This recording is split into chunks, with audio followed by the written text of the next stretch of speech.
KAT Entertainment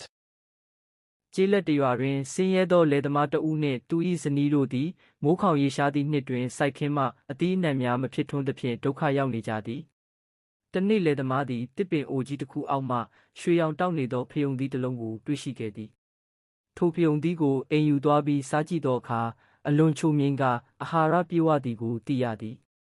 နောက်နေ့တွင်သူသည်ထိုဖယုံသီးမျိုးစေ့များကိုစိုက်ပျိုးခဲ့ပြီးရက်သတ္တပတ်အနည်းငယ်အတွင်းရွှေဖယုံသီးများစိုက်ခင်းတစ်ခုလုံးဖြစ်ထွန်းလာခဲ့သည်။သို့သောတညတွင်မိုးကြီးသေးထန်စွာရွာသွန်းပြီးရေကြီးမှုကြောင့်သူ၏စိုက်ခင်းများပျက်စီးခဲ့သည်။လယ်သမားသည်စိတ်တက်ကြသွားတော့လဲသူ၏ဇနီးကဘဝဆိုတာဒီလိုပါပဲပြန်ဆဖို့အချိန်တော်ရှိသေးတယ်ဟုအားပေးခဲ့သည်။သူတို့သည်ကြန့်ရှိသောဖယုံစေ့များကိုပြန်စိုက်ပြီးလုံးလဝီရဖြင့်ဆက်လက်ကြိုးစားခဲ့ကြသည်။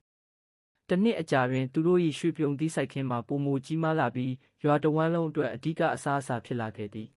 ။လောကဓာတ်သည်အမြဲမတည်ငြိမ်အောင်မြင်မှုနှင့်ရှုံးနိမ့်မှုများလှည့်ပတ်နေတတ်သည်။တီးခံမှုနှင့်လုံလကြောင့်ပျက်စီးမှုကြားမှပင်ပြန်လည်ထူထောင်နိုင်စွမ်းရှိမည်